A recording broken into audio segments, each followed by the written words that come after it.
இன்னும் நெருங்கி சேர்வதேயல் ஆவல் பூமியின் இன்னும் நெருங்கி சேர்வதேயல் ஆவல் பூமியின். ஹல்லேலூயா, ஹல்லேலூயா. யாவரையும் அன்போடு வாழ்த்துகிறேன். 15வது பண்டிகை நாள் கொண்டாட முடியாமல் வந்திருக்க உங்களை உற்சாகமே கர்த்தர் ஆசீர்வதித்து அனுப்பணும்னு சொல்லி வாழ்த்துக்கிறேன். நான் இந்த நாளில் நான் வருவேன்னு நினைக்கல. எங்கள் தம்பி தான் இன்றைக்கு செய்தி நேற்று என்கிட்ட கூப்பிட்டு, நேற்று நான் சென்னைக்கு அவசரமாக போட்டு சொல்ல இருக்குது, நீ டிக்கெட்டை மாற்றி ஒரு நாள் பிந்தி வாங்க அப்படின்னு சொல்லி நேற்று என்கிட்ட சொல்லிட்டார். நான் இரவில் 2 மணி நேரத்துக்கு பிறகு உடன்குடியிலேருந்து சொல்லைக்கு வந்து தங்கிட்டு காலையில் வரணுங்கிறது தான் நினச்சோம். ஆனால் காலையில் ஒரே நம்ம டைமுக்கு வந்திருக்கலாம், ஒரு கூட்டம் தேடி வந்ததுனால கொஞ்சம் லேட் ஆகிடுச்சு. எல்லோரும் எதிர்பார்த்துருந்துப்பீங்க. ரொம்ப சந்தோஷப்படுறேன். கர்த்தர் உங்களை ஆஸ்வதிக்கட்டும், வழி நடத்தட்டும், பலப்படுத்தட்டும். எத்தனையோ பேருக்கு அந்த பாக்கியத்தையும் கிருபை ஆண்டவர்களுக்கு தந்திருக்கிறார். அந்த கிருபையை நினைத்து நாம் கடவுளுக்கு நன்றி செலுத்தலாமா? தலைகளை தாழ்த்தி நோக்கி பார்க்கலாம். மோசேயினுடைய மனுஷன் சீனாய் மலையிலே 40 நாட்கள் 2 முறையாய் காத்திருந்தான். தேவ மகிமை அடைந்தான். அவர் கேட்டான். அவர் சொன்ன, என் சமூகம் எனக்கு முன்பாக செல்லும் என்று சொன்னார்.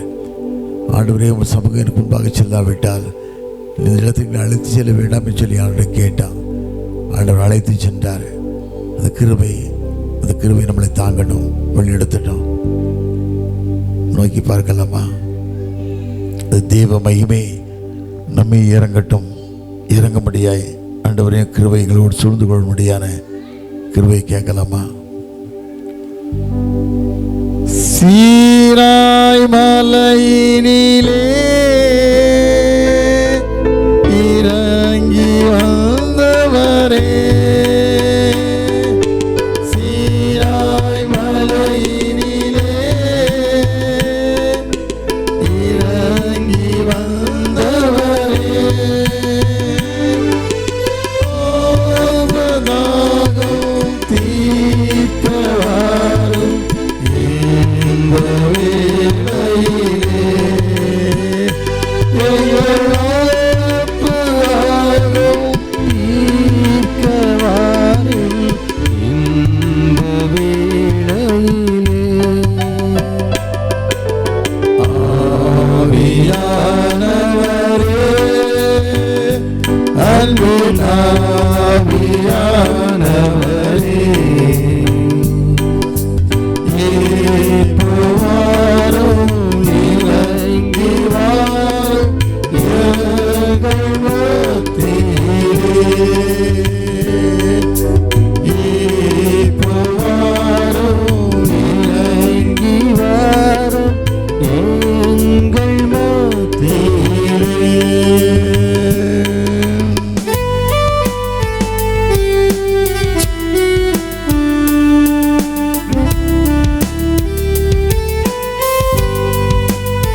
நல்ல தகப்பனே, இந்த காலை வேளைக்கு அந்த சமூகத்தின் நன்றி ராஜா.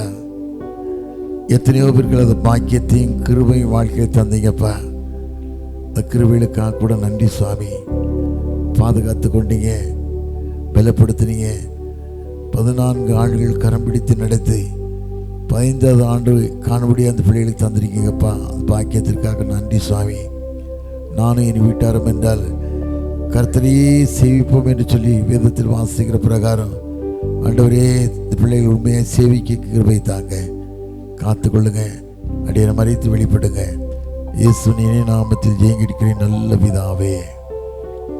ஆமேன், ஆமேன், ஹல்லேலூயா. நான் அடிக்கடி இந்த ஆலயத்தை நினைப்பேன்.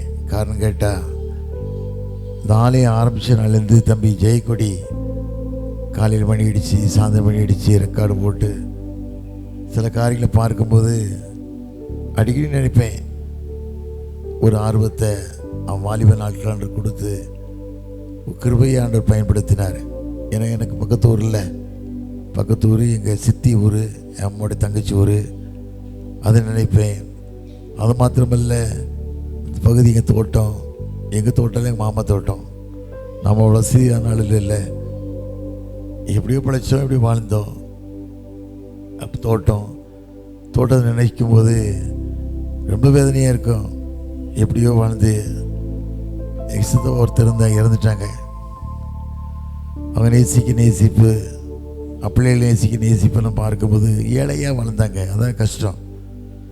ஏழையின் வறுமை அவளுக்கு கலங்க பண்ண வேதத்தில் வாசிக்கிறோம். நீதிமொழிகள் 10-15 வாசிக்கும் போது ஏழையின் வறுமை அவளுக்கு கலங்க பண்ணோம், ஏழையாக வாழ்ந்ததுனால. அதனால் ஆண்டவர் என்றைக்கு நம்மை மாற்றுவார், நம் கண்ணீரை காண்பார், ஒவ்வொரு நாட்களும் நினைப்பார். நான் கடந்த வாரம் ஒரு 10-20 நாட்கள் போல் வெளிநாடு சென்றிருந்தேன். பாரிஸ் நகரம், லண்டன் நகரம், நிறைய இடத்துக்கு போயிருந்தேன். போகும்போது ஆண்டோட கேட்ட ஒரு வார்த்தை, பலகீனமாக போகிறோம், எத்தனையோ சூழ்நிலையில் போகிறோம், ஒரு கான்ஃபரன்ஸு போகிறோம், நல்லா இருக்கும்னு நினைக்கும் போது ஆண்டவர் கொடுத்த வார்த்தைன்னு கேட்டிங்கன்னா, என் சமூகம் உனக்கு முன்பாக செல்லும், என் சமூகம் உனக்கு முன்பாக செல்லும். ஆண்டவர் கொடுத்த வார்த்தை. ஆண்டவர் சொன்ன வார்த்தை மாத்திரமல்ல, போகும்போது நாங்கள் ஒரு நாட்கள் கேட்கும்போது ஏர்போர்ட்டில் வந்து ஜெர்மனி போகும்போது கிட்டத்தட்ட 13-14 மணி நேரம் ட்ராவல் ஃப்ளைட்டில் போகும்போது ஆண்டோட கேட்டேன். யாக்கோபு ஆண்டோட கேட்பான். என்ன கேட்பான்னு சொன்னேன், தன் தகப்பனுக்கும் தாய்க்கும் பிரியமான மனுஷனாக இருந்தான். வாழும்போது இஸ்மாயில் வீட்டு சந்ததியில் திருமணம் பண்ணதுனால மாமியாருக்கு மருமகளுக்கு ஒத்து போகலை. 4000 ஆண்டுக்கு முன்னே குடும்ப சண்டை, ரொம்ப தகராறு. அப்படி இருக்கும்போது ரெபேக்காள் சொல்லுவாங்க ஈசாவை பார்த்து, என் மகன் யாக்கோபு போல ஈசாவும் இங்கே திருமணம் பண்ணுறதா இருந்தால் நான் வாழ்ந்து என்ன லாபம், வாழ்ந்து என்ன புண்ணியம் அப்படின்னு நினச்சி சொல்லும்போது ஈசாக்கு மனமிறங்கி தன் மனைவியுடைய வார்த்தைக்கு கீழ்ப்படிஞ்சு யாக்கோபு அனுப்புவார். யாக்கோபு என்ன சொல்லி அனுப்புவார்னா, தூரமான இடத்துல மாமா வீடு இருக்குது, பெத்துவலி வீட்டில் இருக்குது, லாபான் வீடு இருக்குது, அங்கே போ, அங்கே இருக்க பெண்ணை நீ திருமணம் பண்ணு அப்படின்னு சொல்லுவார். கிட்டத்தட்ட யாக்கோபு 178 கிலோமீட்டர் நடந்து போவான். 170 வேறு ஒன்றும் கிடையாது. அவன் நாகரிகமான ட்ரெஸ்ஸு கிடையாது, ஒன்றும் கிடையாது. சாதாரண வேஷ்டி, ஒரு வேஷ்டி கட்டிட்டுதான் கோமணம் கட்டினான்னு தெரியல. ஒரு ஆடு வகையை கம்பு வச்சுருந்துருப்பான், அவ்வளோதான். எத்தனையோ வனவிலங்குகள், எத்தனையோ துஷ்ட மிருகங்கள், எவ்வளோ மத்தியில் போவான். போகும்போது கடவுள் மேலே ஒரு பற்று பாசம் எல்லாம் உண்டு. கடவுளை தெய்வமாய் பற்றி கொண்ட காரணத்தினால ஆண்டவருக்கு ஒரு வார்த்தை கொடுத்தாரு. வேதத்தில் வாசிக்கும்போது ஆதியாகமம் 28:15 வாசிக்கும்போது, நான் உன்னோடு கூட இருந்து நீ போகும் இடமெல்லாம் உன்னை காத்து இந்த தகப்பதை திரும்பி வர பண்ணுவேன் அப்படி சொல்லி யாக்கோபு கொடுத்தாரு. ரொம்ப கஷ்டத்தோடு போகிறான். ஆனால் ஆண்டோட வார்த்தையை பிடிச்சிக்கிட்டான். ஆண்டவரே, வேதத்தில் வாசிக்கிறோம், அதே ஆதியாகமம் 28:20 வாசிக்கும் போது, நீர் என்னோட கூட இருந்து போகும் இடமெல்லாம் என்னை காத்து என் தகப்பன் திரும்பி வர பண்ணுவேனா, என் சம்பாத்தியம் தசமாத்தை கொடுப்பேன்னு சொல்லி வாக்கு கொடுத்தான். அதுபோல் தசமகத்தை கொடுத்தான், கடவுளை ஆஸ்வதித்தான், சாட்சியை வாழ்ந்தான், உண்மையாய் வாழ்ந்தான். இன்றைக்கி அப்படிப்பட்ட வாழ்க்கை நிறைய கிறிஸ்தவ பிள்ளை வாழ்க்கை இல்லை. ஏதோ கிறிஸ்தவங்க அவ்வளோதான், சந்தா போட்டோம், கோயில் போனோம், காணிக்கை போட்டோம், எல்லாம் செலுத்தி வந்தோம், அப்படி தான் நினைக்காங்க ஒழிய பரலோகத்துக்கு போயிடுவோன்னு நினைக்காங்க. ஒரு நாளும் போக முடியாது. வேதத்தில் வாசிக்கும் போது 2 தீமோத்தேயு 4:7 வாசிக்கும் போது, நல்ல போராட்டத்தை போராடினேன், ஓட்டத்தை முடித்தேன், விசுவாசத்தை காத்து கொண்டேன், நீதிகள் எனக்கு வைக்கப்பட்டிருக்குது, நீதியுள்ள நியாயாதிபதியை கர்த்தர் நாளில் எனக்கு தருவார்னு சொல்லி பவுலுக்கு சொல்கிறாரு. ஆனால் உண்மையாக கொடுத்தாரு. ஆனால் நிறைய வாழ்க்கையில் அப்படி இல்லை. காரணம் கேட்டால் கடவுளுக்கு சாட்சியுள்ள வாழ்க்கை இல்லை, உண்மையுள்ள வாழ்க்கையில் தான் ரொம்ப வேதனை. லண்டன் மகன் போயிருக்கும்போது அந்த தேசமே ஆசிரியக்கப்பட்ட தேசமாக இருந்தது, ஆசிரியப்பட்ட தேசமாக இருந்தது. என் பையன் அங்கே என்னுடைய அந்நியார் மகன் அங்கே இருந்தான், ஜோவாஷ்னு சொல்லி, அவர் ஊழியக்காரனாக இருக்கான். கூட்டிகிட்டு அவன்கிட்ட ஒரு வார்த்தை சொன்னான், சித்தப்பா எல்லாமே ஆஸ்வதிக்கப்பட்டிருக்குது, எல்லாமே நல்லா இருக்குது, ஆனால் கடவுளுக்கு பயப்பட பயம் அவங்ககிட்ட இல்லை, கடவுளை முன்வைத்து வாழக்கூடிய பயம் அவங்ககிட்ட இல்லை அப்படின்னு சொன்னான். ரொம்ப வேதனைப்பட்டு சொன்னான். என்ன சொன்னான்னா, அந்த நாட்டுடைய சட்டத்திட்டங்கள் எல்லாமே நல்லா இருக்குது, ஆனால் தேவனுக்கு பயப்படும் பிள்ளைகளாக இன்றைக்கி இல்லை. எங்கே பார்த்தா சிகரெட்டு, அரைகுறையான ட்ரெஸ்ஸு, நாகரிகம் இல்லாத வாழ்க்கை வாழ்ந்துக்கிட்டு இருக்காங்க, கொடூரமான முறையில் வாழ்ந்துக்கிட்டு இருக்காங்க. ஜனங்களுக்காக நான் ஜெபிக்கணும்னு சொன்னான். நினச்சி பார்த்தேன், எவ்வளோ விதமான காரியங்கள் வாழ்ந்தாலும் சரி, வாழ்க்கை கடவுள் சீரான வாழ்க்கையாக இருக்கணும், உண்மையான வாழ்க்கையாக இருக்கணும். தேவன் பட்சிக்கிற அக்னி, ஒருத்தர் தப்ப முடியாது. நீ கிறிஸ்தவனாக இருக்கலாம், சந்தா கொடுக்கலாம், கோயிலுக்கு சத்திரமே காரியங்கள் சொல்லலாம், ஆனால் உன் வாழ்க்கை சீரில்லாத வாழ்க்கையை வாழக்கூடாது. வேதத்தில் வாசிக்கிறோம், நீதிமொழிகள் 28:20 வாசிக்கும் போது, உண்மையுள்ள மனுஷன் பரிபூரணமான ஆசீர்வாதத்தை பெறுவான், ஐஸ்வர்யவான் தீவிக்கணும், ஆக்கினைக்கு தப்பான வாழ்க்கை உண்மையாக இருக்கா?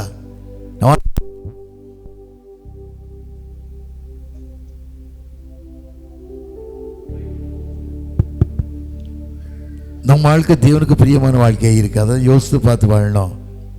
இந்த இடத்துல வாழ நானும் ஆண்டுகிட்ட கேட்குறது ஒரே ஒரு காரியம்தான். எப்படியோ கஷ்டத்தில் வாழ்ந்தேன், எவ்வளவோ வேதனையில் வாழ்ந்தேன். ஒரு இடத்துக்கு நான் போயிருக்கும்போது, ஒரு ஆலயத்தை பார்க்கும்போது ரொம்ப வேதனையாக இருந்தது. ஆனால் அப்படிப்பட்ட இடத்துலையும் ஆண்டு கொண்டு வந்திருந்தாரே நினச்சி நான் பார்த்தேன். ஏன்னு கேட்டால், நான் வாழ்ந்த வாழ்க்கை நினச்சி பார்க்கும்போது,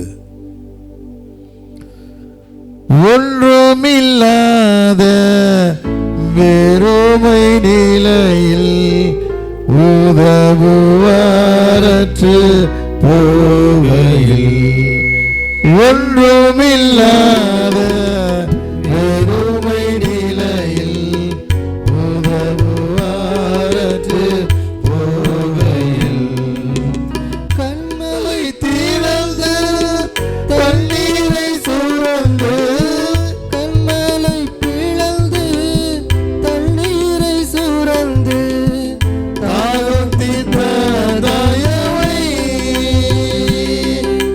தாகம் தீர்த்த தயவை,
என்று மாறும் எந்த துயரம் எந்த மனமும் எங்கையில் என்று மாறும் எந்த துயரம் எந்த மனமும் எங்கையில் மரவின் கசப்பை மதுரமாய் மாற்றி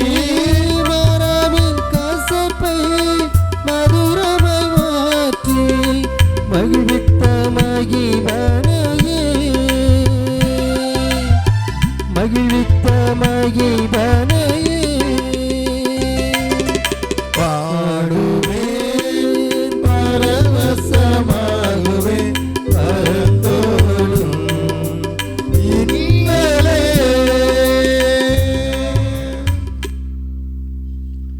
எத்தனையோ கஷ்டம், எத்தனை வேதனை. ஆனால் ஒரு காரியம் கேட்டால், கஷ்டமாக நஷ்டமாக வேதனையோடு வாழ்ந்த மனுஷனுக்கு இவ்வளோ ஆறுதலாண்டு தருவான்னு நினச்சி பார்க்கல.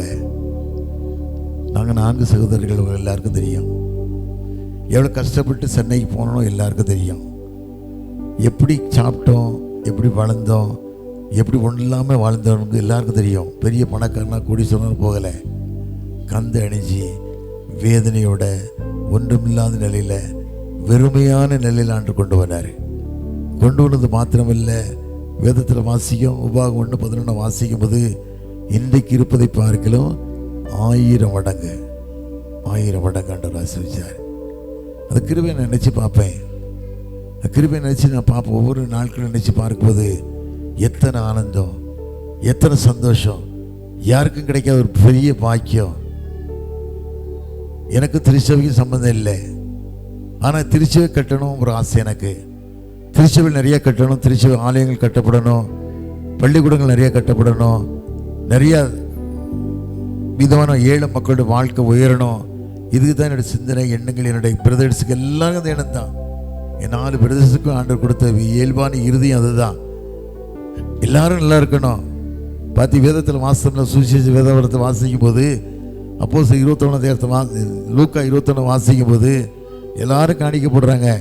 ஆண்டவர் உட்காந்து பார்த்துக்கிட்டே இருக்காரு. ஆண்டவர் உட்காந்து பார்க்கும்போது ஒரு ஏழை தாய் தனக்கு உண்டாயிருந்த எல்லாத்தையும் போட்டா. 2 காசு வச்சிருந்தா போட்டா. எல்லாரும் பலவிதமாக பணத்தை கொண்டு வந்து கொட்டுறாங்க. ஆனால் ஆண்டவர் பார்த்த பார்வை அந்த ஏழை தாய் மேலே தான். ஏழை தாய் மேலே பார்த்ததுனால மற்ற எல்லாரும் பாதிக்கலும் அதிகமாய் போட்டா. 2 காசு தான் போட்டா, அதிகமாக போட்டான்னு சொல்லி உலகம் எழுதனுடைய செய்தியை பரவ முடியாத கிருபையாண்டு தந்தார். நீங்கள் அப்படி தான் ஆண்டவர் ஆசீர்வதித்தார். இந்த திருச்சபைக்காக வாழணும், கடவுளுக்கு வாழணும். எத்தனை விதமாக மக்கள் உணரலை. ஏன் கேள்வி உணரலைன்னு சொன்னால் அவங்க அப்படி தான் இருப்பாங்க. ஏன்னா தாக்கு 300 ரூபா சத்தம் கட்ட முடியல. ஒரு வருஷம்லேயும் கடவுள் எவ்வளோ அற்புதமாக பாதுகாத்தார். 300 ரூபா சத்தம் கட்ட முடியாதா?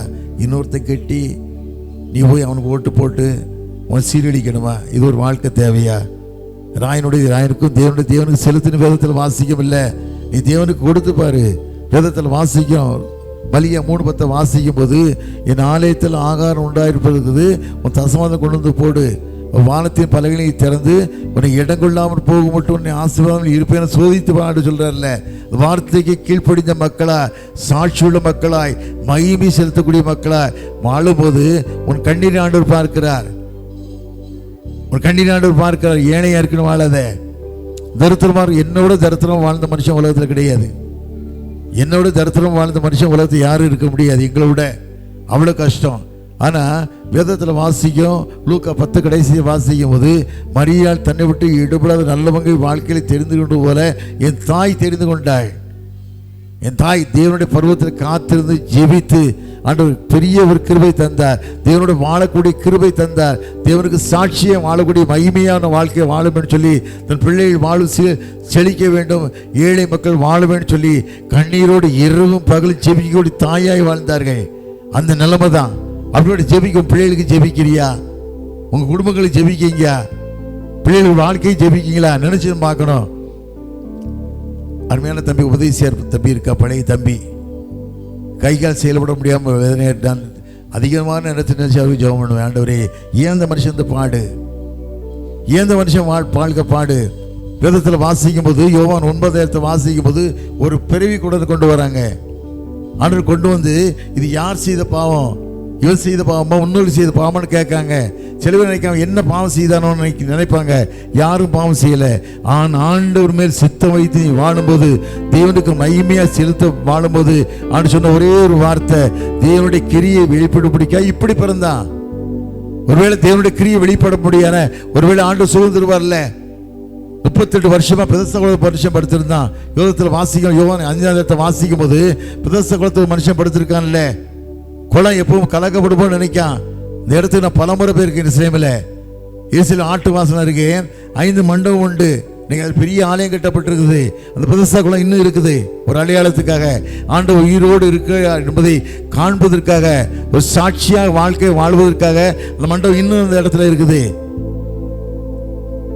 அதில் படுத்திருக்கான். ஆண்டவர் வழியா மாறாரு. ஆண்டவர் 33 வயசுல போறாரு. ஆண்டவர் பிறக்கிறதுக்கு 4 வருஷத்துக்கு முன்னே அங்கே படுத்திருக்கான். அந்த வழியும் போது ஆண்டவர் கேட்காரு, சுகமாக விரும்புறேன்னு கேட்காரு. ஆனால் அதுக்கு சொல்றேன், ஆண்டவரே சுகமாக விரும்புறேன், நான் அதுக்கு தான் இங்கே படுத்திருக்கேங்க. அப்படி சொல்ற படுக்கையை எடுத்துக்கொண்டு போ அப்படின்னு சொல்றாரு. இன்னைக்கு அதே போல படுக்கையை எடுத்துக்கொண்டு போக முடியாது கிருபை ஆண்டு வாழ்க்கை தருவார். இந்த கஷ்டத்தோட வாழலாம், வேதனையோட வாழலாம். கைவிட போய் யாரும் கைவிட மாட்டாங்க. ஆண்டவர் நேசிக்கிற தெய்வம். தாவீது ராஜா போல வாழ்க்கையில ஒரு எண்ணங்கள் வேணும். சங்கீதம் 16:8 வாசிக்கும் போது தாவீது ராஜா என்ன சொல்றாரு? கர்த்தரை எப்பொழுது எனக்கு முன்பாக நான் வைத்திருக்கிறேன், அவர் என் வலது பாகத்தில் இருக்கும்படியால் நான் அசைக்கப்பட முடியல. ஒரு அசைக்க முடியாத வாழ்க்கை, ஒரு அசைக்க முடியாத வாழ்க்கை வேணும்னு சொன்ன கர்த்தரை நீ வாழும்போது தான் கர்த்தர் அசைக்க முடியாத வாழ்க்கையை தருவார். பெருமை பாராட்டி கொண்டு அந்த குடும்பத்தை சேர்ந்தவன், இந்த வம்சத்தை சேர்ந்தவா, இந்த எப்படிலாம் வாழ்ந்தவங்க, அவங்க வாழ்க்கை தெரியாதான் அப்படி நினைக்கவே கூடாது. தேவ சமூகத்தை ஒப்பு கொண்டு ஆயக்காரனை போல பாவியாக இனிமேல் கிருபையாயிரும் சொல்லி தேவனுக்கு சாட்சியுள்ள மக்களாய் கடந்த 3 மாதத்துக்கு நினைக்கேன். அப்படின்னா துரசாமி எண்ணெய் 12வதுக்காரு அப்பா கருப்பையா நாடார் வியாபாரி. அந்த குடும்பத்தில் ஆண்டு அறியாத குடும்பத்தில் பிறந்து நீதிமான வாழ்ந்தார். அதுதான் எனக்கு ஒரு சந்தோஷம்னு கேட்டால் 2 ராஜாக்கள் 4:9 வாசித்து பார்த்தீங்கன்னா ஒரு சுனேமியால் சொல்லுவா புருஷனை பார்த்து, எலிசா தீர்க்கதரிசியை பற்றி ஒரு சாட்சி சொல்லுவா, இவர் நீதிமான் காணுறேன், இவர் எப்போ நம்ம வீட்டில் தங்கட்டும், மார்க்காயை போடுவோம், குத்துளை வைப்போம், மேய்ச்சி வைப்போம், ஒரு கட்டில் போடுவோம், தங்கம்னு சொல்லுவார்.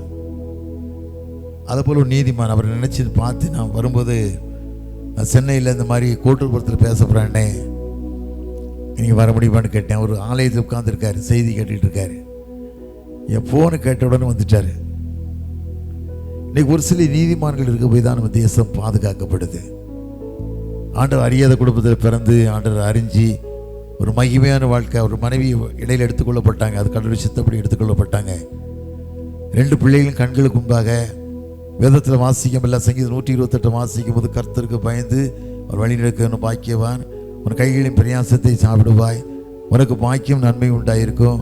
உன் மனைவி வீட்டில் கருதும் திராட்சை செடியை போலவும் பிள்ளைகள் பந்திய செட்டில் ஒருமல கன்றுகளைப் போலவும் இருப்பார்கள். இதோ கர்த்தருக்கு பயப்படுற மனுஷன் விதமாய் ஆசீர்வதிக்கப்படுவான். கர்த்தர் சீயோனை ஆசீர்வதிப்பார். நீ ஜீவனோட நாளெல்லாம் எருசலேமின் வாழ்வினை காண்பாய். நீ பிள்ளையும் எருசலேமின் சமாதானத்தையும் காணும். வேதத்தில் வாசிக்கவில்லை, அதை போய் சமாதானத்தை கண்ட மனுஷன். அது மாதிரி உங்களுக்கு உபதேசிக்கிற தம்பி பாருங்க, எப்படியோ பல கஷ்டம். மனைவிக்கு கேன்சர். ஆனால் பாருங்க, தேவனுக்கு பிரியமாய் வாழும்போது எசேக்கியா ராஜா கேன்சர் வந்துடுச்சு அவனுக்கு. தாவீதுக்கு பிறகு தான் பெரிய கடவுளுடைய காரியத்தை நிறைவேற்றக்கூடிய மனிதனாக வாழ்ந்தான். தாவீதுக்கு பிறகு தான் பெரிய மனுஷன் வாழ்ந்தான். திடீர்னு சொல்லி ஆண்டவர் தீர்க்கதரிசி ஏசாயை அனுப்புகிறாரு, எங்கள் வீட்டுக்கு அனுப்புகிறாரு. என் தாசனை எசேக்கியாட்ட போய் சொல்லு, நீ சாக போறடா, வீட்டு காரியத்தை ஒழுங்குபடுத்து அப்படின்னு சொல்லுன்றார். தீர்க்கதரிசி போய் சொல்கிறான், நீ சாக போற, வீட்டு காரியத்தை ஒழுங்குபடுத்து அப்படிங்காரு. இந்த வார்த்தையை கேட்ட உடனே அழுறான், கண்ணீட்டு அழுறான். வேதத்தில் வாசிக்கும் போது 2 ராஜாக்கள் 25 வாசித்து பார்த்தீங்கன்னா ஆண்டு சொல்றாரு, ஒரு கண்ணீரை கண்டேன், விண்ணப்பத்தை கேட்டேன், 15 வருஷம் கூட்டி கொடுப்பேனாரு. 15 வருஷம் கூட்டி கொடுப்பேனாரு. எசேக்கியா தீர்க்கதரிசி சொல்லிட்டு வெளியே போகலை, வாசல் வரைக்கும் போகலை. அதுக்குள்ள ஆண்டவர் கூப்பிட்றாரு, தீர்க்கதரிசி தாசனாக அவனோட கண்ணீரை கண்ணேன்னு சொல்லு. 15 வருஷம் கூட்டி கொடுக்கன்னு சொன்னார். அதுக்கப்புறம் மனைவிக்கு கூட்டி கொடுத்தாரு.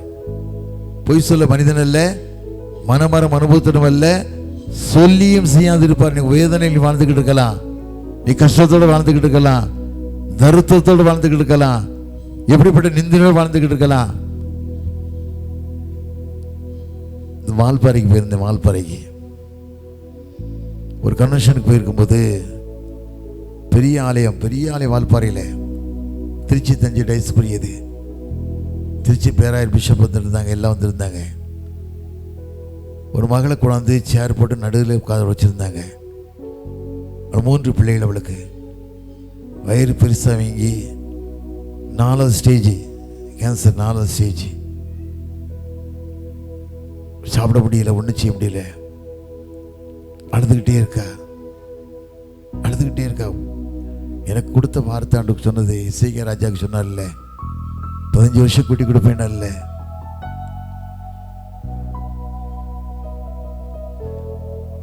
என் நோய்களை சிலுவையிலே சுமந்து தீர்த்தீரையா,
கண்ணீரை காண்பவரே,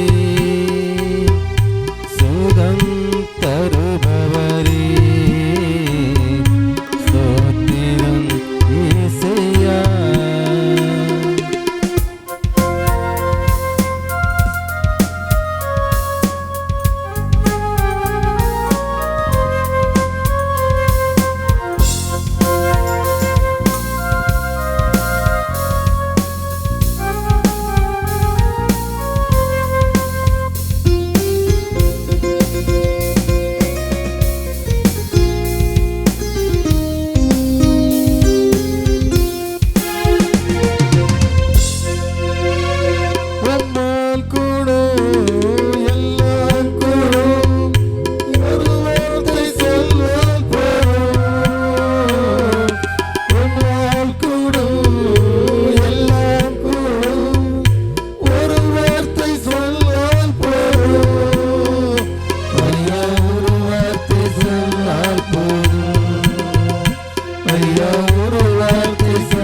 சுகம் தருபவரே, ஸ்தோத்திரம்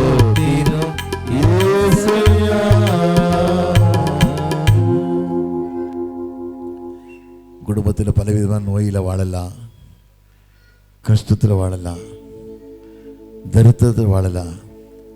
ஆனால் ஆண்டவர் அன்பு உங்களை ஒரு நாளும் வீட்டு கடந்து போகாது. அதை மனதில் வச்சு வாழுங்க. பாரிஸ் நகரத்தை இறங்கணும். எனக்கு மொழி தெரியாது, இங்கிலீஷ் பேச தெரியாது. என்னை யோசிக்கும் போது பல சங்கடமான சூழ்நிலை.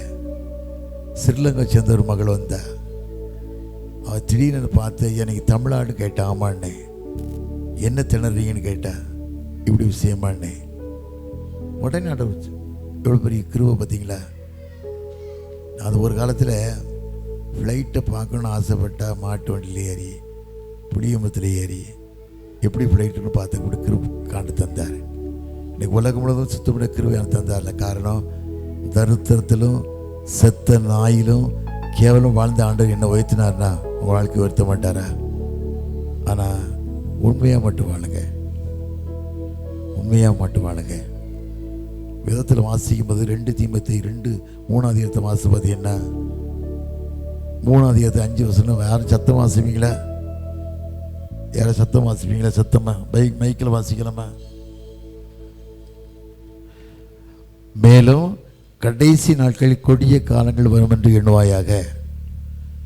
எப்படி மனுஷ தற்பிரியராயும் பணப்பிரியராயும் வீம்புக்காரராயும் அகந்துள்ளவர்களாயும் தூசிக்கிறவர்களாயும் சாயுத போன கீழ்ப்படியாதவர்களாயும் நன்றி அறியாதவர்களாயும் பரிசுத்தம் இல்லாதவர்களாயும் சுவாப அன்பு இல்லாதவர்களாயும் இணங்காதவர்களாயும் அவதூறு செய்தவர்களாயும் இச்சை அடக்கம் இல்லாதவர்களாயும் கொடுமை உள்ளவர்களாயும் எல்லோரையும் நல்லோரை பகைக்கிறவர்களாயும் துரோகிகளாயும் துணிகரமுள்ளவர்களாயும் இருமாப்புள்ளவர்களாயும் தேவ பிரியராயிராமல் சுகபோக பிரியராய் தேவ பக்தி வேஷத்தை தரித்து அந்த பலனை மறுதளிக்கிறவாயும் இருப்பார்கள்.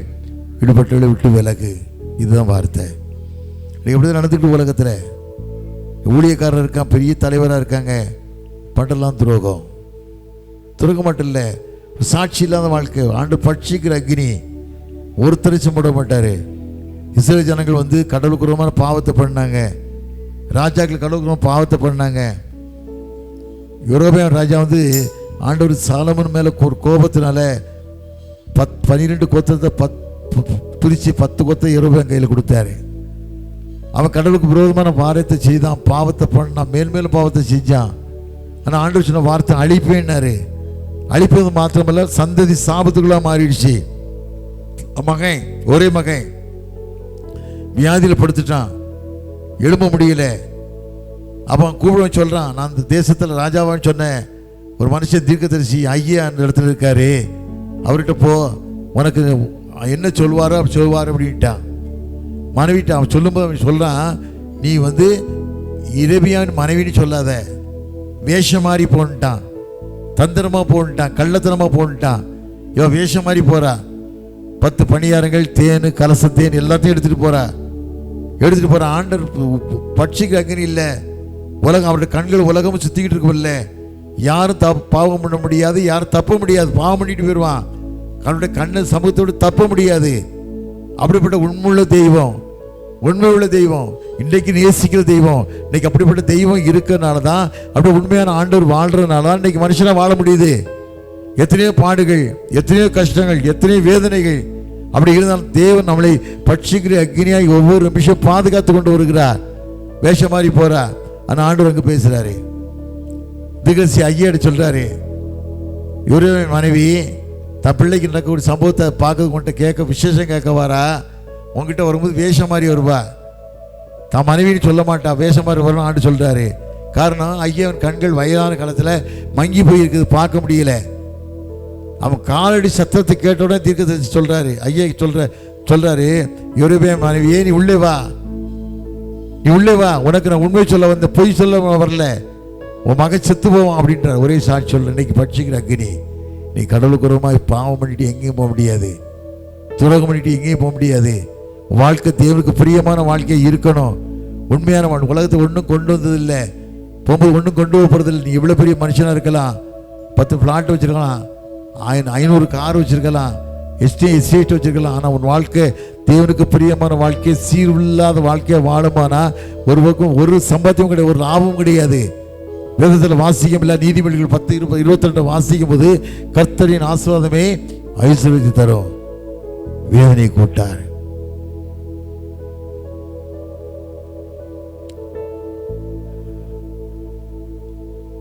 துன்ப பெருக்கிலே சொந்திடாதே, அறியாமல் வந்திடாரே. துன்ப பெருக்கிலே சொந்திடாதே, அறியாமல் வந்திடாரே.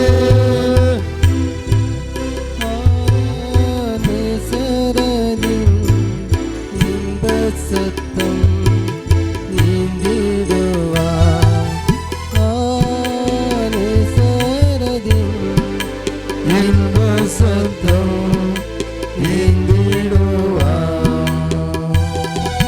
அன்பராம் இயேசுவை பார்த்து கொண்டு இன்பமாக அவர் பாதையோடு, அன்பராம் இயேசுவை பார்த்து கொண்டு இன்பமாக அவர் பாதையோடு, தாமே வழியும் சத்தியமும் ஜீவனுமே, தாமே வழியும் சத்தியமும் ஜீவனுமே.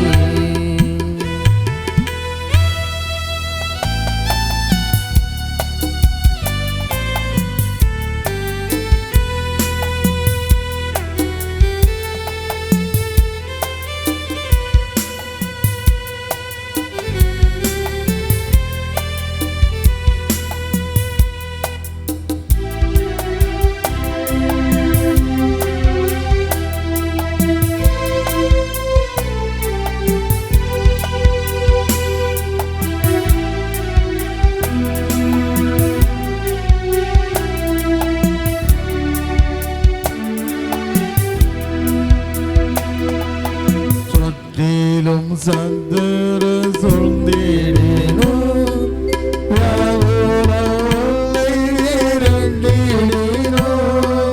சுற்றிலும் சத்துரு சூழ்ந்திடினும்,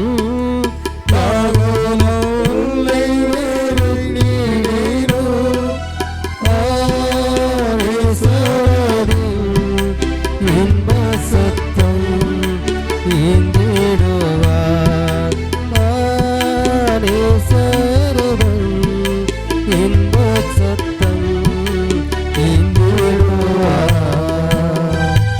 அன்பராம் இயேசுவை பார்த்து கொண்டு இன்பமாக அவர் பாதையோடு, அன்பராம் இயேசுவை பார்த்து கொண்டு இன்பமாக அவர் பாதையோடு, தாமே வழியும் சத்தியமும் ஜீவனுமே, தாமே வழியும் சத்தியமும் ஜீவனுமே.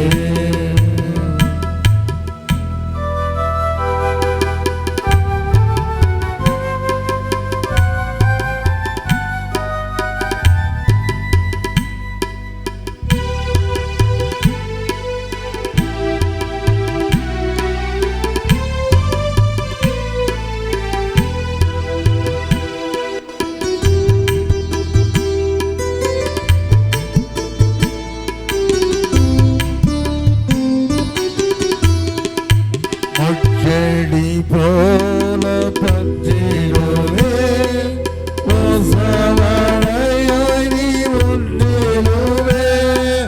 முச்செடி போல பற்றிடுவேன், மோசமடையாய் நீ முற்றிடுவே.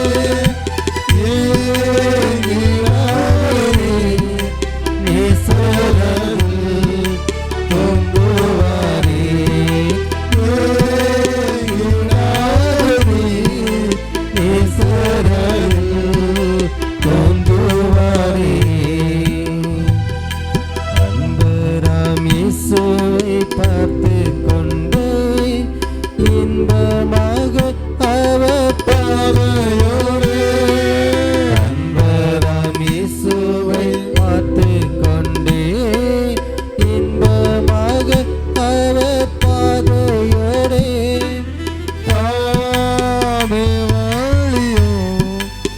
சத்தியமும் ஜீவனும் பாதை வழியும் சத்தியமும் ஜீவனுமே.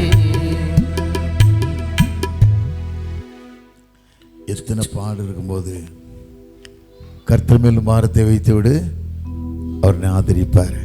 பாடு இருக்கலாம், கஷ்டம் இருக்கலாம், வேதனை இருக்கலாம், அந்த வாழ்க்கைக்கு தேவனுக்கு பிரியமாக இருக்கணும். அதை தான் வாழ்க்கையில் நினைக்கணும். உண்மையை வாழ எத்தனை கஷ்டம் வந்தாலும் உண்மையை மாறப்படாது, பரிசுத்தத்தை மாறப்படாது. பரிசுத்தமெல்லாம் யாரும் தேவனை தரிசிக்கவே முடியாது. அப்பத்தை சாப்பிட்டோம், சந்தா கொடுத்துட்டோம், பரலோகத்துக்கு ஒரு நாள் போக முடியாது. நீ தேவனுடைய ரத்தத்தால் கழுவப்பட்டு வாழ்க்கை சீருள்ள வாழ்க்கையாக வாழ்ந்தால் தான். சீருள்ள வாழ்க்கையை மாத்திரமல்ல, தேவனுக்கு பிரியமான வாழ்க்கையாக இருக்கணும். வேதத்தில் வாசிக்கிற நீதிமொழிகள் 16:7 எடுத்து வாசி பார்த்தீங்கன்னா, நீதிமொழிகள் 16:7 ஒருவருடைய வழி கர்த்தருக்கு பிரியமாக இருந்தால் சத்துருக்களும் எனக்குபடி செய்வார். வழி கடி பிரியமான வழியாக இருக்கா? அநேகர் வழி கடவுளுக்கு பிரியமில்லாத வழி இல்லை. எத்தனை விதமான வித்தியாசமான வழி. அந்த வழியை மாற்றணும். எத்தனை நாட்கள் இப்படி வாழுவேன், எத்தனை நாட்கள் இப்படி அவலட்சணமான வாழ்க்கை வாழணும். ஒரு வழி கடவுளுக்கு பிரியமான வாழ்க்கையாக இருக்கணும். கர்த்தர் பெரியவர் என்பதை வாழ்க்கையில் அறிந்து தெரிந்து சாட்சியாக வாழணும். கர்த்தர் ஒரு நாள் உன்னை கைவிடவே மாட்டா. உன் கண்ணீரை காண்கிற தெய்வம். ஆகாரின் கண்ணீரை பார்த்தல்ல, ஆகாரு தன் ஆச்சார துரத்திட்டா, தன் வீட்டுக்காரன் ஆபிரகாம் துரத்திட்டான். ஒரு வழியே இல்லை, ஓடுறா, காட்டுக்குள்ளே ஓடுறா, செத்து போகலான்னு ஓடுறா. ஆண்டவர் அங்கே கூப்பிடார்ல, ஆகாரே நீ எங்கே இருக்கான்னு கேட்கும்போது அவள் பார்க்கல, நீ காண்கிற தெய்வம்னு சொல்கிறார்ல.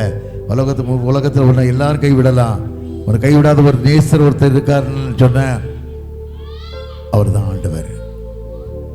சிலவு நினைக்கலாம், சில சரீரத்தில் பலவீனமான நோய் இருக்கும், என்ன பாவம் பண்ணாலும் என்ன அக்கணும் நினைக்காத.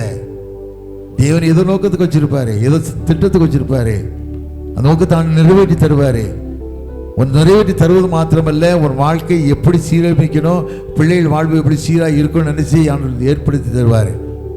உன் வாழ்க்கை சீருள்ள வாழ்க்கை அமையணும். அது தான் ஆண்டு ஒப்பு கொடுக்கணும். யாரும் பரிசுத்தம் கிடையாது, யாரும் பரிசுத்தம் நினைக்காதீங்க. நான் பரிசுத்த வாட்டி, நான் பரிசுத்தவன் யாரும் சொல்ல முடியாது ஆண்டவரை தவிர. வேதத்தில் வாசிக்கும், யோவான் 8:46 வாசித்து பாருங்க. யோவான் 8:46, என்னிலே பாவம் யாருன்னே குற்றப்படுத்த முடியும் கேட்ட ஒரே ஒரு அவதாரம் இயேசு மாத்திரம்தான். எந்த மனுஷன் சொல்லலை, எந்த மனுஷையும் வாழ முடியாது. எல்லாரும் ஒரு காரியத்தை பாவம் பண்ணியிருப்போம், ஏதோ ஒரு காரியத்தை தப்பு பண்ணியிருப்போம். வேதத்தில் வாசிக்கும் போது யோவான் 8:8 வாசித்து பாருங்க. விபச்சார ஸ்திரீ கொண்டு விடுறாங்க ஆண்டவர்கிட்ட. விபச்சார ஸ்திரீ கொண்டு வேற ஒரு பரிசையில கொண்டு விடுறாங்க. வேத பரிசையை ஊழியக்காரங்க கொண்டு விடுறான். கொண்டு விட்டு இவ பொல்லாத பாவம் பண்ணிட்டா, பேசித்தனம் பண்ணிட்டா, விபச்சாரம் பண்ணிட்டா, கையுமையாக பிடிச்சிட்டோம், இவ்வளோ கல்லெறிஞ்சு இவ்வளோ மோச சொல்ல நீ என்ன சொல்லி ஆண்டு கேட்காங்க. ஆண்டவர் பார்க்காரு, அவளை பார்க்காரு, கொண்டு விட்ட முகத்தெல்லாம் பார்க்காரு. யார் யார் கொண்டு விட்டா இவன் முகத்தெல்லாம் பார்க்காரு, அந்த பெண்ணையும் பார்க்காரு. அவர் என்ன செஞ்சார்? ஒன்றுமே செய்யலை, தரையில் எழுதினார். எல்லாரும் கேட்டாங்க, நாங்கள் சொல்லிக்கிட்டே இருக்கமே நீ தரையில் எழுதுறியே அப்படின்னு எல்லாரும் கேட்டாங்க. திரும்ப ஆண்டு என்ன சொன்னார்? ஒரே வார்த்தை சொன்னார், உங்கள்ட்ட பாவம் இல்லாதவன் முதல்ல கல் எடுத்து அடிக்கிறானாரு. யாரும் அடுக்க முடிஞ்சுதா?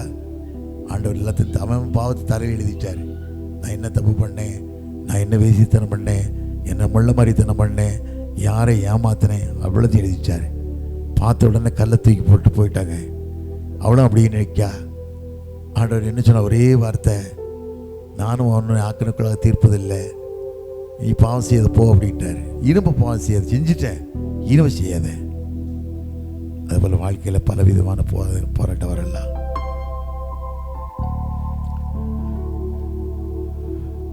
பொன்னை புடமிடுவார், அதில் வண்ணை அகன்றிடுவார். பொன்னை புடமிடுவார், அதில் வண்ணை அகன்றிடுவார். உன்னை நேசிப்பதால் இந்த படி செய்வார், உனக்கேற்ற கிரீடம்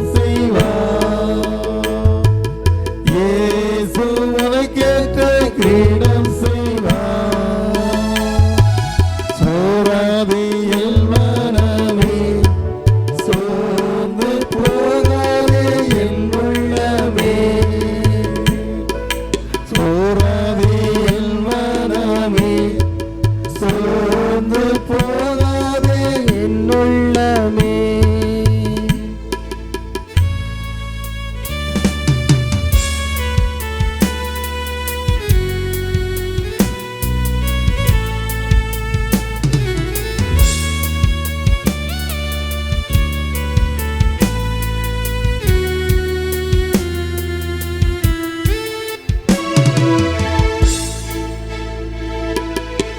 வடியாதே கண்ணீரென்று மனம் வடிவடையாதே என்று வடியாதே கண்ணீரென்று மனம் வடிவடையாதே என்று இடி வேகம் அகன்றிடும் விடி வெள்ளி ஜொலித்திடும் நடுப்பகல் கதிர் வீசிடும் உனக்கு நடுப்பகல் கதிர் வீசிடும் சோராதே என் மனமே சோர்ந்து போகாதே என் உள்ளமே சோராதே என் மனமே சோர்ந்து போகாதே என் உள்ளமே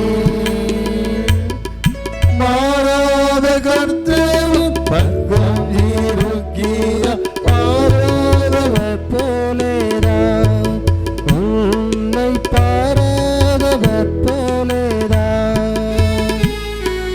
சோராதே என் மனமே சோர்ந்து போகாதே என் உள்ளமே.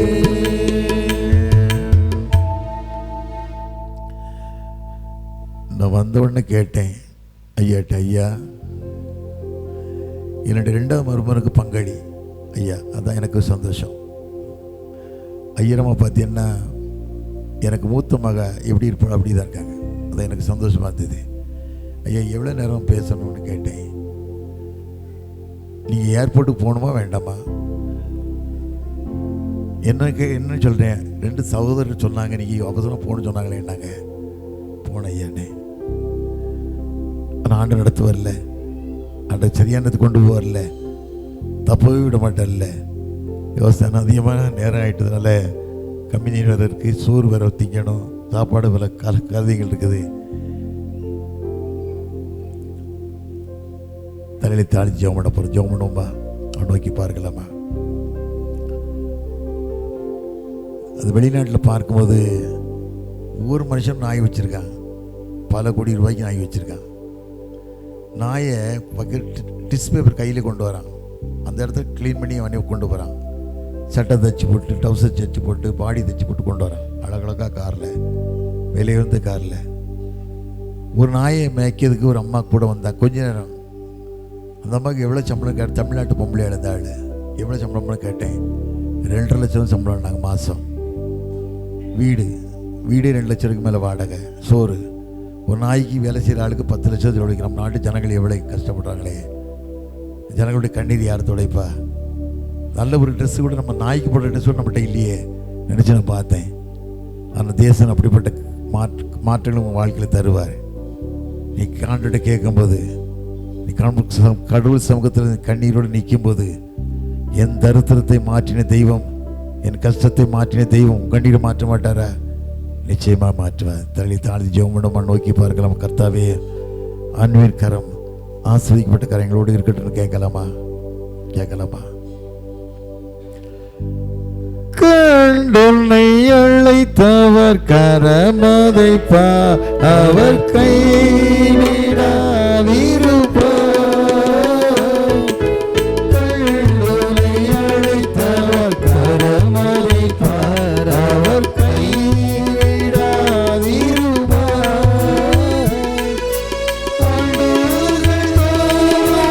உனக்கு வரளித்த ஆசீர்களை எண்ணிப்பார்.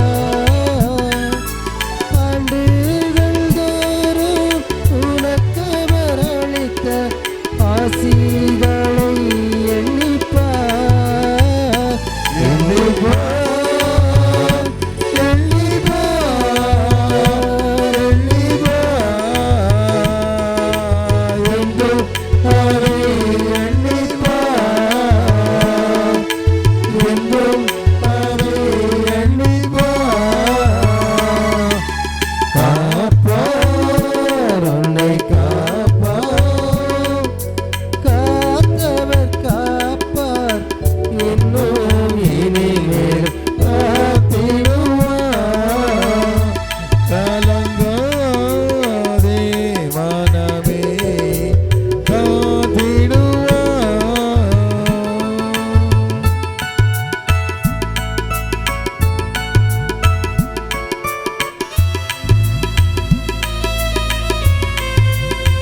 வாலிய தம்பிமார் வாலிய பிள்ளைகள்லாம் நொங்க அலங்கரிச்சப்போ காட்சியை பார்க்கிங்களேன், இவ்வளோ அழகா அவன் வாழ்க்கை எப்படி ஆஸ்வதிக்கப்படணும். இது ஒரு அலங்காரமாக இப்படி கிருபையாண்டு தரப்போகிறார். நல்ல தகப்பனே, 14 ஆண்டுகள் கழித்து 15வது ஆண்டை காண கொடுத்த பெரிய பாக்கியத்திற்காக நன்றி ராஜா. இடன் போதகருக்காக, போதகர் அம்மாவுக்காக, திருச்சபை பிள்ளைகளுக்காக, உடன் வந்த 2 ஆயிரங்களுக்காக நன்றி ராஜா. எல்லா காரியத்தையும் பொறுப்படுத்திக் கொள்ளுங்க. அடியாரை மறைத்து வெளிப்பட்டீங்க, கிருபைக்கு நன்றி ராஜா. பாதுகாத்துக் கொள்ளுங்க. இயேசுவின் நாமத்தில் ஜெயிக்க நல்ல பிதாவே.